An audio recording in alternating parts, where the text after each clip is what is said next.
नमस्कार दोस्तों, आप सबका स्वागत है इस ऑनलाइन क्लासेस में।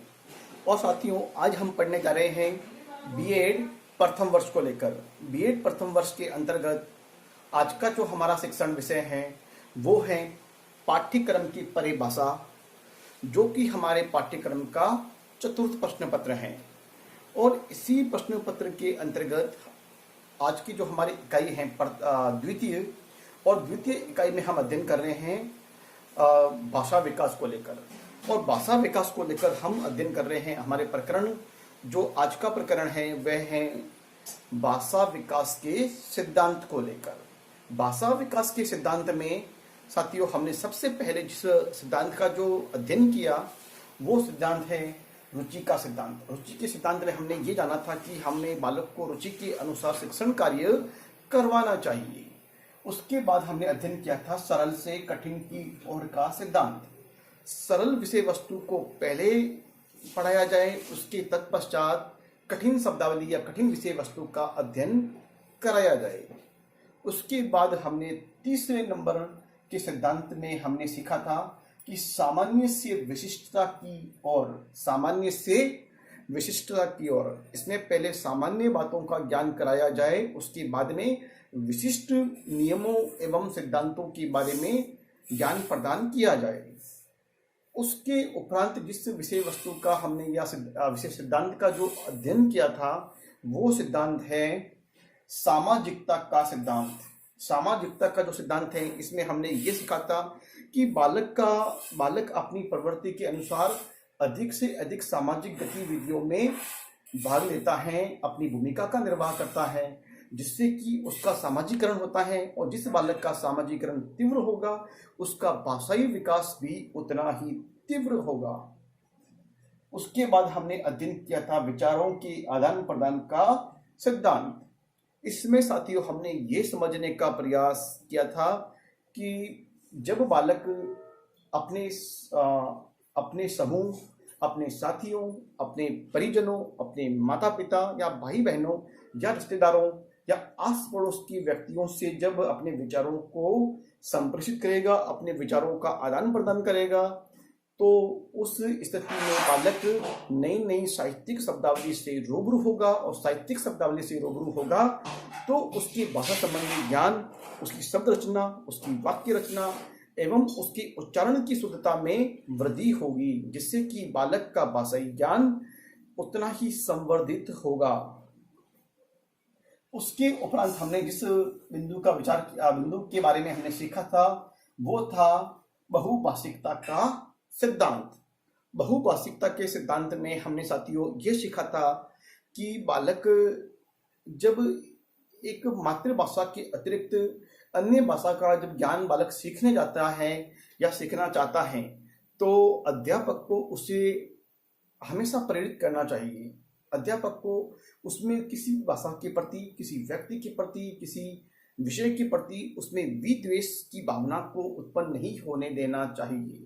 किसी भाषा के प्रति उसके मन में नकारात्मकता का भाव कभी भी उत्पन्न होने देना नहीं चाहिए, बल्कि उसके विपरीत बालक को हमेशा बहुभाषिकता के सिद्धांत को अपनाते हुए बालक को अधिक से अधिक भाषा सीखने एवं उसके लाभों के बारे में, उसकी सीखने के स्तर को लेकर जीवन में होने वाली सफलताओं के बारे में और उसके अर्जन के विषय में अधिक से अधिक अभिप्रेरित करना चाहिए, ताकि बालक बहुभाषिकता के सिद्धांत को अपने जीवन में अपनाकर उनका अनुसरण करके वो अपने जीवन में अपार सफलताओं को प्राप्त कर सकता है।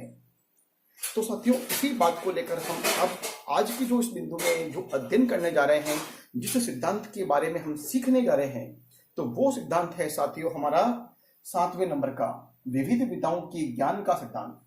अब भाषा शिक्षण के इस सिद्धांत में विविध विधाओं के ज्ञान के सिद्धांत के विषय में हम ये इस प्रकार से समझने का प्रयास करेंगे कि विविध विधाओं के ज्ञान के माध्यम से किस प्रकार भाषा का अर्जन किया जाए या भाषा को किस प्रकार से सिखाया जाए, जिसमें विविध विधाओं का सिद्धांत को भी अप्लाई किया जाए, उसे क्रियान्वित किया जाए। तो साथियों, ऐसी स्थिति में हम क्या करेंगे कि जैसे उदाहरण के तौर पर हम जब विद्यालय महाविद्यालय में अध्ययन करवा रहे हैं या बालक प्राथमिक स्तर का है, उच्च प्राथमिक स्तर का है, माध्यमिक स्तर का है, उच्च माध्यमिक स्तर का है, या फिर उच्चतर शिक्षा को ग्रहण कर रहा है, तो ऐसी स्थिति में उससे शिक्षण कार्य करवाने वाले समस्त शिक्षकों, व्याख्याताओं का भी एक नैतिक दायित्व बनता है कि बालक को जिस जैसे साहित्य की विभिन्न विधाएं हैं, गद्य की, पद की, या फिर तो उन विधाओं के माध्यम से समय समय पर हमारे महाविद्यालय, हमारे शिक्षण संस्थान में उन प्रतियोगिताओं का आयोजन किया जाना चाहिए। विभिन्न जयंतियों, उत्सवों, राष्ट्रीय उत्सवों आदि के अवसर पर विद्यालय, महाविद्यालय या शिक्षण संस्था में उन प्रतियोगिताओं का अध्ययन किया जाए जिसमें साहित्यिक प्रतियोगिताओं की जो विधाएं हैं उनका आयोजन किया जाए, जैसे भाषण प्रतियोगिता, नाटक प्रतियोगिता, उसके अलावा आप निबंध प्रतियोगिता, कहानी प्रतियोगिता, कविता प्रतियोगिता, लोकगीत प्रतियोगिता या नाट्य प्रतियोगिता भी आयोजित की जा सकती है।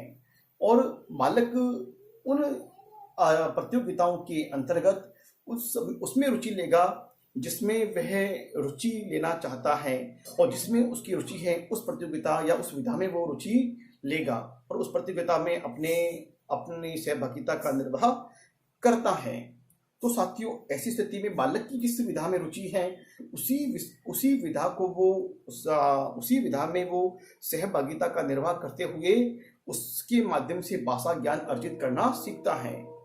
तो अध्यापक को भी चाहिए कि वह भी उस बालक की योग्यता की पहचान करते हुए वो जिस विधा में रुचि रखता है उसी विधा को आधार मानते हुए बालक को भाषा अर्जन के विकास में उस सिद्धांत को, यहाँ पर विभिन्न विधाओं के सिद्धांत को अपनाते हुए बालक की सीखने सिखाने में उसका प्रयास किया जाए, और उसके माध्यम से सिखाया गया प्रयास निश्चित रूप से सफल प्रयास होगा और बालक के सीखने सिखाने में अभिवृद्धि करेगा। इसलिए बालक को उसकी रुचि के अनुसार उसकी विधा को चुनने का अवसर प्रदान किया जाना चाहिए। साथ में उसी विधा को आधार मानते हुए बालक को भाषा अर्जन के लिए संपूर्ण अवसर प्रदान करना चाहिए। अगला जो सिद्धांत है साथियों 8वें नंबर का, और वो सिद्धांत है क्रियाशीलता का सिद्धांत। साथियों, क्रियाशीलता का सिद्धांत भी भाषा विकास में अपनी एक महत्वपूर्ण भूमिका का निर्वाह करता है। वो साथियों इस प्रकार से है कि जब हम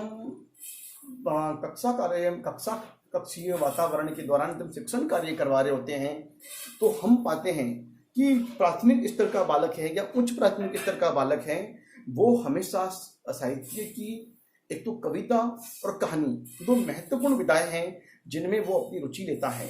बालकों को कविता सुनना, कविता गाना, कविता को पसंद ज़्यादा करते हैं। इसी प्रकार से वो कहानी सुनना या कहानी सुनाना बहुत ज़्यादा पसंद करते हैं। दो विधाएं तो प्राथमिक और उच्च प्राथमिक स्तर पर एक महत्वपूर्ण विधाओं के रूप में रहती हैं। और आपने देखा होगा कि जो भाषाविद जितने भी हैं वो हिंदी शिक्षण की भाषा या अंग्रेजी है या अन्य भाषा का ज्ञान भी कविता और कहानी के माध्यम से ही शुरुआत की जाती है।